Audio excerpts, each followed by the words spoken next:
However, I knew that I could only push Dad so far, and once he said no, it was no. Dad was a much more lenient Olpa. He loved his grandchildren and they adored him. Dad, you've been the best husband, father and Olpa we could ever have wished for. It was a huge battle that you have fought. Your great big heart kept beating. But now you are safe with the Lord, and although we will miss you forever, we are thankful that your pain and struggle is over.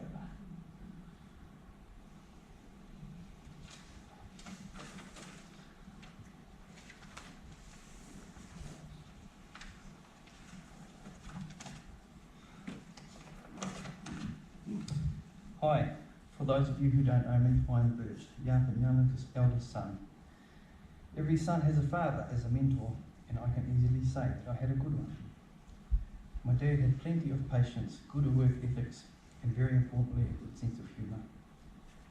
Dad has farmed from a very young age, and my memories growing up in the 1980s and 90s. Times were tough for farmers, with the high bank interest rates and low farming outputs. Growing up, family holidays were few, but throughout our childhood, I don't think we ever missed out. I remember when at high school, I had an eeling net, which I would set in a creek on our farm, and I would check that in the mornings. I stored my catch in a drum that I kept in a side stream. On Saturdays, Dad and I would take the caught eels to an eel processing factory in Tikawara. I remember banking a cheque once for $250, which was a fair bit of money back then, but Dad never asked for anything in return. Dad was a selfless and kind-hearted man. Steve and Lana married into our family. Dad accepted them as a son and daughter. And when Lana and my marriage didn't work out, Dad never changed and continued to love her and treat her the same. To me, this is a true sign of his kind nature. It's very easy for me to thank you, Dad, and I'm very proud to say that you were my dad.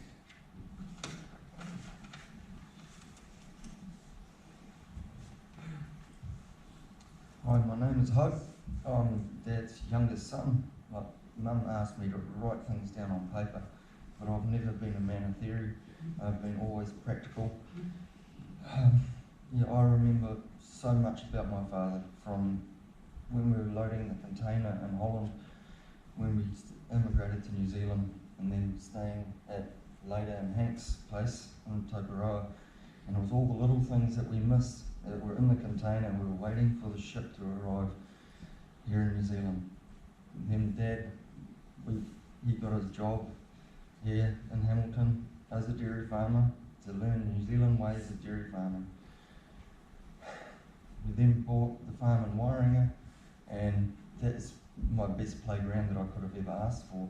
And it was Mum and Dad, both of you, worked so hard to supply us or provide us with a farm that we could grow up and learn everything that we know now. I couldn't ask for more. I couldn't write this on paper at the moment. I couldn't do. There was the little things that Dad did that just make his whole life. I still remember when I was at school at Tikawara College, and the teacher actually asked me, "Can you open the window please, because the room is so hot and stuffy." So I actually climbed on the chair and on the desk, and I pushed the window, and my hand went through the window, and I actually still got the scar on my wrist where the glass cut my hand. And the school actually rang home, but Mum wasn't home, she was away, and Dad had answered the phone. But the next thing I knew, Dad rode his motorbike all the way from home to Tikawara College, his farm bike. He was still wearing his gumboots and overalls, and he wasn't wearing a helmet or no safety gear, nothing like that. And he rode up to the school, and just the smell of those dirty overalls. And it was like, "No, we've got to go to the doctor." And the doctor really looked at my hand and says, "Okay, it's a cut." Looked at it, cleaned it, put a bandage on it and said, "Oh, you'll be fine." And then we had to ride all the way home, all the way from Tikawara all the way to Wairinga. I mean, that's almost over 40 kilometres on the farm bike. And Okay, it was better than the ride home that I normally had to do on the school bus, but I'd never made a habit of it. Yeah, but I still remember Dad doing little things like that, everything.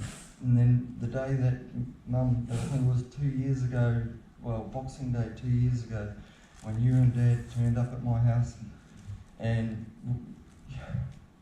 you were talking to me. I was standing at the door and Dad was leaning on the ute, and then Dad looked at me in his eye, with his eyes, and his eyes just was open, and the next thing his legs just fell out from underneath him, and he passed out, he blacked out. I couldn't have put this in writing if I tried, but he fell to his knees, and it was the first time then that, it was, Dad was then diagnosed with liver cancer, and his life has been a struggle ever since, but he always had a strong heart. He always looked up to us, and he was so happy to see us whenever we could see him. It doesn't matter where we were in the country, he always thought about us. But Dad, at least God is now looking after you, and Dad does no longer have to struggle to breathe. It's, as much as I'd love to spend all day telling you stories about the way Dad brought us up, it's about, at the moment, all I can say. Dad loved us, and he loved everybody that was around him. He always had a smile on his face. Goodbye, Dad. You were the best dad that anybody could ever have asked for.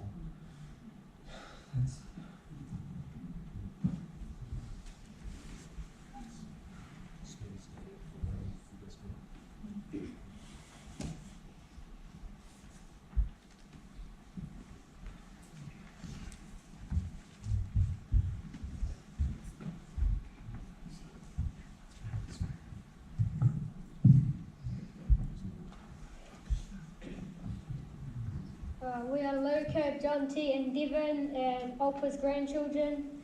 We are going to read you a poem called God Saw You Getting Tired. God saw you getting tired and a cure was not to be. So he wrapped his hands around you and whispered, "Come to me." With tearful eyes we watched you and saw you pass away, and although we love you dearly, we could not make you stay. A strong heart stopped beating, hard-working hands at rest. God saddened our hearts to prove to us he only takes the best. Olpa, we know that no matter what, you will always be with us. When life separates us, we'll know it's only your soul saying goodbye to your body. But your spirit will always be with us. You were the best Olpa ever. We love you so much.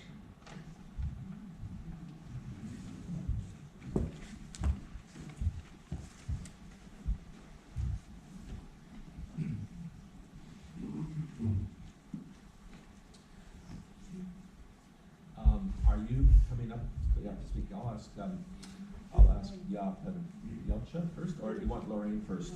Oh, Lorraine, if you could come up at this time, thank you.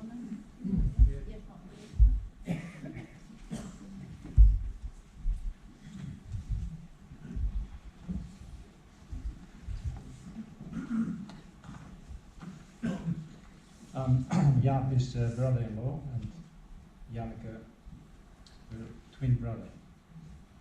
This is husband. In his younger years, Jaap was a man of few words. He was a man of the land.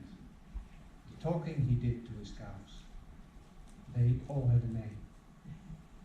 In Holland, he loved being in the outdoors, in the fresh air. There was also farm air. The house was connected to the housing of the cows, and you could faintly smell in the house the cows, and that smell gave me always a warm feeling inside. It meant coffee and games, and Jaap had in Janneke the right companion. During coffee breaks they would play rummy cup or card game, and many evenings we joined them, playing cards, children, badminton, and if something became boring we would ask extra challenge to it. I think they were 12.5 years married when they decided to visit Jaap's sister Leida and her family in New Zealand. That's when Jaap fell in love with the New Zealand way of farming. In '84 they emigrated and settled in Waikato. In New Zealand, Jaap's interest widened. He became involved in the church, started playing golf, joined card clubs, and when Jaap turned 50 they bought their first camper. And the next 20 years they travelled New Zealand. Jaap was in his element. He loved his social life. The first camper was Javi and the later one said Opa and Oma written on them. It could have been free as a bird as well. That's how he felt, having a yarn or a joke to fellow camperers. He was also loved for his humour. It was only 10 days ago that Janneke tried to give Jaap a few little bites of porridge. And then a nurse walked in and asked, "And how was breakfast?" And Jaap, his eyes lit up and he said, "I've never eaten so much porridge in my life." The man of a few words became a man loved by many.